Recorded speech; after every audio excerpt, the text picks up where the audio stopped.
Assalamualaikum warahmatullahi wabarakatuh, sahabatku para petani sawit, apa kabar? Semoga kalian selalu dalam keadaan sehat walafiat, amin. Dan semoga selalu dalam lindungan Tuhan yang Maha Kuasa tentunya. Teman-teman, pada video kali ini saya akan sharing tentang masalah bagaimana caranya kita mengatasi sawit yang berbuah landak atau sawit-sawit yang memang berbuah abnormal lainnya, seperti sawit jantan, sawit berbuah cengkeh, sawit yang buahnya kecil-kecil dan tidak mau besar. Dan tentu itu akan sangat merugikan bagi kita ketika memang kebun kita ini memiliki pohon-pohon sawit yang memang abnormal seperti itu. Seperti yang sering saya katakan, teman-teman, kita sebagai petani, terutama kita yang hanya memiliki sepetak dua petak tanah, satu batang pohon kelapa sawit itu sangat-sangatlah berharga bagi kita. Maka dari itu, jangan sampai di kebun kita ini ada satu, dua, atau beberapa batang yang abnormal seperti itu. Tentunya itu akan sangat membuat kita sangat-sangat merugi. Maka dari itu kita harus memang bagaimana caranya kita itu terus belajar mengendalikan kebun kita supaya memang 100% berproduktivitas tinggi. Maka dari itu ketika kebun kita ada yang abnormal, kita harus segera mengatasinya, karena ketika kita tidak atasi sejak dini, maka ruginya itu akan bisa beberapa tahun dan dalam jangka waktu yang cukup lama. Itu yang harus kita hindari. Maka dari itu kita harus gercep, satset, dan memang efektif dan efisien. Tentunya teman-teman, apa yang saya sampaikan di sini saya disclaimer terlebih dahulu sebelum saya berbicara terlalu jauh, dan nanti ada beberapa pendapat yang memang tidak sepakat dari teman-teman semuanya. Saya mohon maaf, karena apa yang saya sampaikan di sini pure merupakan pengalaman pribadi saya yang memang sudah saya terapkan di kebun saya, dan saya harapkan ini bisa bermanfaat bagi teman-teman semuanya, setidaknya sebagai bahan perbandingan atau bahan pertimbangan dalam tata laksana kelapa sawit dan menambah literasi kita semua dalam melakukan atau mengelola perkebunan kelapa sawit kita.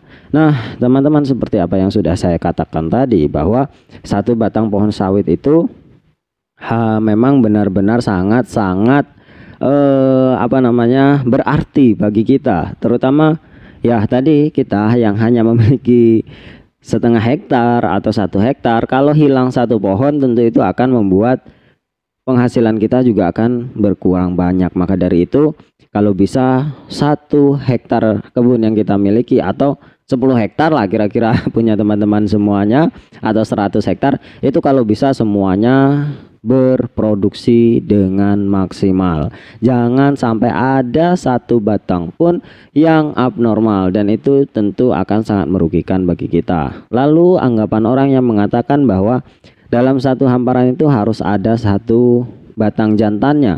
Tentu ini sawit, teman-teman, bukan bebek, karena sawit ini bisa menghasilkan bunga jantannya di masing-masing pohonnya sendiri. Jadi jangan khawatir ketika kebun kita ini tidak ada pohon jantannya terus tidak mau berbuah. Jangan khawatir, kebun kita tetap akan berbuah sesuai dengan apa yang kita usahakan. Kalau perawatannya bagus, pemupukan bagus, benih yang kita lakukan bagus, tentu itu akan berbuah dengan baik juga.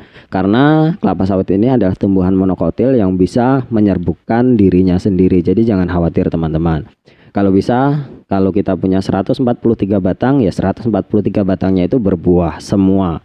Dan tentunya teman-teman, bagaimana cara kita menyikapinya ketika memang di dalam kebun kita ini memiliki sawit-sawit yang abnormal tersebut. Tentu teman-teman, kalau ini saran saya ya, selama saya memiliki kebun, ada beberapa batang yang memang abnormal dari buah cengkeh, buah landak, sawit jantan. Itu segala upaya sudah saya lakukan, teman-teman. Ya dulu saya orang awam, ya saya sekarang pun masih awam, teman-teman.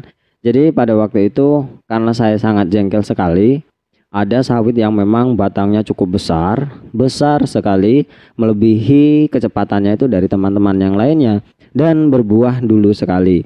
Namun ketika dia sudah berbuah, saya tunggu bijinya tidak jadi-jadi atau tidak membesar, hingga sampai beberapa bulan saya masih tetap tunggu dengan rasa kesabaran saya, dengan jiwa kesatria saya menunggu. Namun buah itu masih tetap dalam bentuk semula, banyak durinya, buahnya itu kecil-kecil.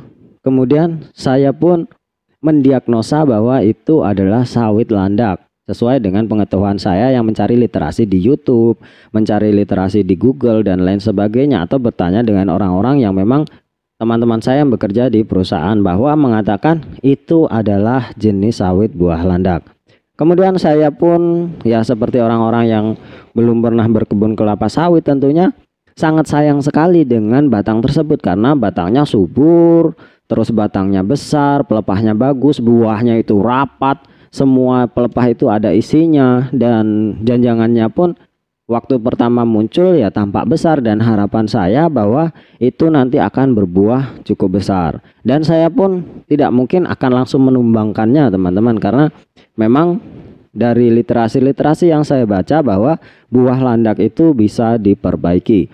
Kemudian saya pun mengikuti cara-cara yang memang ada di YouTube, cara-cara yang ada di tutorial-tutorial atau testimoni-testimoni yang ada di dalam YouTube.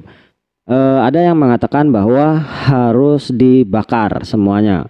Nah, saya pun berusaha membakarnya teman-teman dengan menggunakan ya sampah-sampah saya bakar, terus yang serabut-serabutnya itu saya bakar. Kemudian setelah itu saya tunggu kembali, muncul bunga lagi, dan masih tetap terjadi hal yang sama, itu tidak bisa sembuh. Kemudian ada yang mengatakan juga harus dipupuk secara maksimal dengan NPK 3 kg. Dan saya lakukan itu teman-teman, saya beli NPK dan saya tebarkan 3 kg dalam satu batang itu.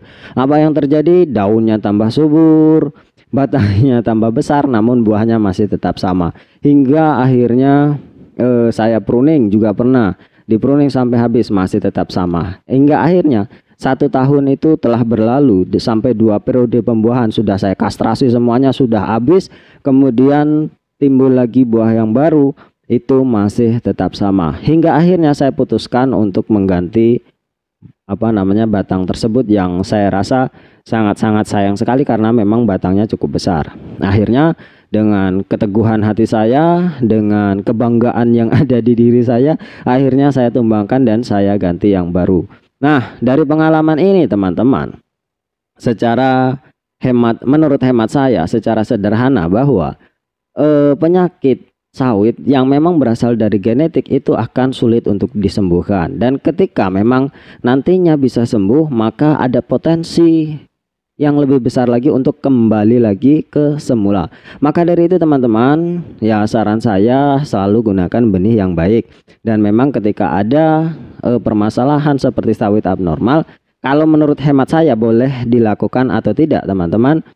Mungkin nanti kok solusi kok diganti seperti itu. Ya memang solusinya seperti itu yang saya lakukan. Kalau menurut saya ketika ada sawit kalian yang memang abnormal dari bunga jantan, terindikasi buah landak, terus buah cengkeh, atau memang kalian itu tidak puas dengan buahnya yang hanya kecil-kecil hingga umur 3 tahun 4 tahun buahnya itu tidak berubah, masih seperti itu saja. Menurut saya ganti teman-teman. Karena ketika kita menghabiskan energi kita dalam beberapa tahun, ketika kita memang sudah mengetahui indikasi buah landak langsung kita ganti, tentu energi yang kita lepaskan tadi yang seharusnya itu kita kehilangan energi dalam 1 tahun 2 tahun, ketika kita menanam maka dalam 2 tahun itu sudah bisa berkembang baik lagi dari sawit kita, dan kita memberi harapan baru terhadap batang yang baru. Tentunya kita harus menggunakan benih yang lebih baik. Dan tentunya ketika kita memang sangat banyak di kebun kita yang memang berbuah landak seperti itu, kita memang harus segera teman-teman berupaya mulai dari sedikit demi sedikit. Kalau kita tidak bisa mengganti semuanya, lakukanlah satu persatu untuk diganti dan belikan atau ditanamkan dengan benih yang lebih baik. Itu saran saya teman-teman, karena lebih baik kita memulai dari awal daripada kita memperbaiki sesuatu yang sudah rusak atau memang sudah genetiknya tidak bisa diperbaiki. Mungkin ini teman-teman solusinya. Jadi ya menurut saran saya itu kita harus perfeksionis, kalau bisa dalam satu hamparan itu semuanya berbuah sangat bagus, jangan sampai ada satu batang pun yang abnormal. Tentunya daripada kita susah payah memperbaikinya, lebih baik kita putuskan untuk menggantinya. Toh hanya satu batang saja, daripada kita pusing-pusing mengurusi satu batang ini, lebih baik kita beri harapan yang baru terhadap benih yang baru. Itu menurut hemat saya. Kalau menurut teman-teman ya silakan nanti komentar di kolom komentar. Terima kasih teman-teman atas perhatiannya, semoga bermanfaat. Wassalamualaikum warahmatullahi wabarakatuh.